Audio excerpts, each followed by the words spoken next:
Hi everybody, this is Jared Ronski from SportsAnnouncing.com. Now what you're seeing in front of us right here, you see the Behringer 802 mixer, and then you come over here and you see another Behringer. This time it's an X2222 USB mixer.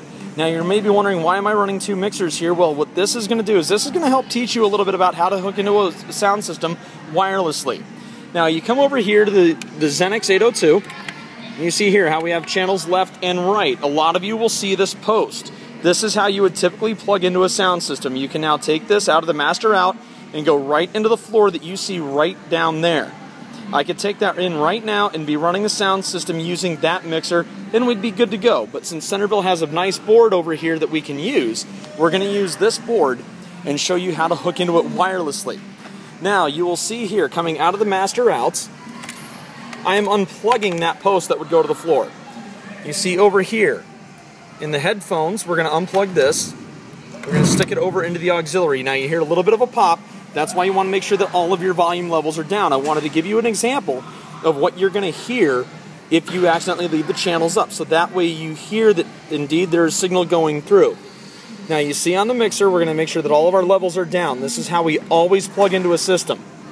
You always plug in with all of your channels down. And in this case, since we're running out of the FXN, which is this row here and not the master, which will run off of here, you want to make sure those FXNs are down. Now, how are we connected to the sound system wirelessly? Very simple. This is a Shure PGX transmitter. This is a battery pack. This goes on your belt. You can use it with a lavalier, you can use it with a headset microphone, you can even use it as an instrument. You'll see sometimes at rock concerts, the artists that are performing with the guitars, they'll use this exact same setup. They'll clip that box to their belt. They'll plug in this other end, which we have plugged into our FXN, and that will go into their instrument. Now what this is doing is this is taking the signal out of this mixer right here. It is running it through here, and is going to send it over to the receiver box, which is right here. You see this is the Shure PGX4. This is a very durable system and can really run a lot of things. You can run the headset. We have a handheld mic for this. In fact, you see SM58 on there, so that way I know what microphone I'm using and with what wireless setup. Now, you will see right here, coming out of the back, there's an XLR that runs into channel 8. You see the 8 right down here.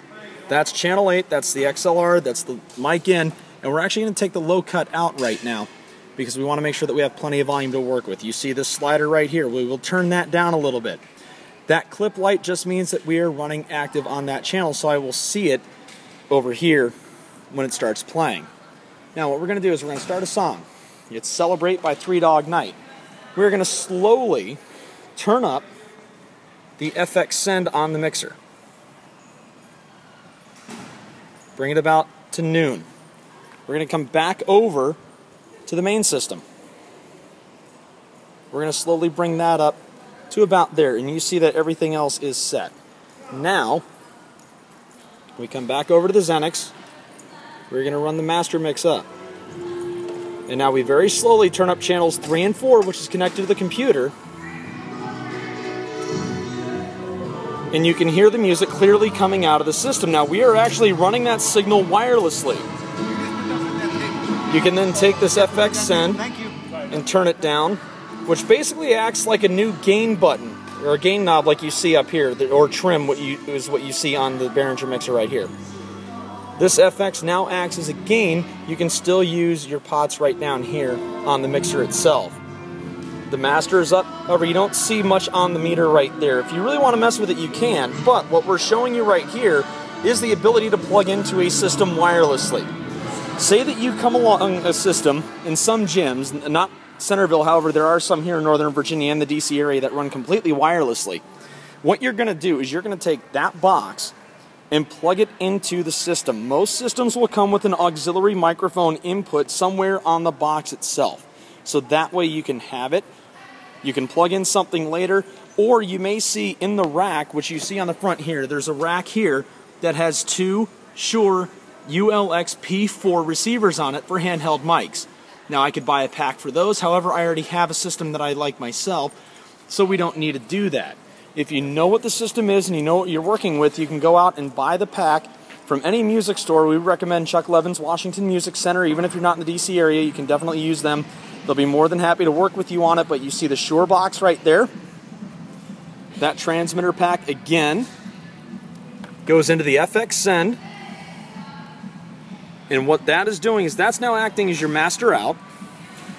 So it will now come out through this box right here, wirelessly, over to this box, which is now hooked in, hard-lined into the system. If you have any other questions about how this is set up, be more than happy to answer them for you. My name is Jared Wronski, and you can catch me at dj@sportsannouncing.com. This way, if you have any questions on how to hook into a system wirelessly, because a sound tech or a sound company came in without the foresight to think that, hey, maybe we're going to be using computers that have Sports Sounds Pro on them, or as some people will use iTunes or Sound Director, Game Ops Commander, Stadium Click Effects, any of those programs that are out there. If you're running off of a computer like this one and you need to go wirelessly, this is the simplest solution. Now, you can look to spend about $300 to $400 on the Shure system to get that in. Again, this is the lowest level they have that should be able to do it for you. It gives you 10 groups, up to 10 channels per group, so that way you don't interfere with anybody else. You don't accidentally bleed over into another system, but at the same time, you're also able to go fairly securely over. Now, like with any wireless system, if somebody else is working on the same frequency, you do run those risks, but that's the danger of using a wireless system. Most of them are digital today anyway, so you don't have to worry about it. They're going to be very good and very easy to work with, and we do recommend the Shure, although Sennheiser does have some products as well that we have seen before. We're just more familiar with the Shure products, and you can see that this one has actually gotten quite a bit of use, and that Shure SM58 mic right next to it is the mic that we use. That one is actually plugged into the main house system right now. So if we were to do a sound check, mic check 1 2, you hear it come out over the main system. There really isn't that much loss of quality because you can adjust your EQ as you need to on this mixer. As you saw on the other one, we have plenty of EQ space on there to work with as well. So if anybody has any more questions, please feel free to email me, dj@sportsannouncing.com, or you can also find me online on Facebook at sportsannouncing.com, or Facebook Jared Wronski, that's JARRODWRONSKI, or on the Public Address Announcers group on Yahoo or Facebook. Thanks, everybody. I really hope this was helpful for you, and if you have any questions, feel free to see me. Thanks for tuning in, and I'm glad we were able to help.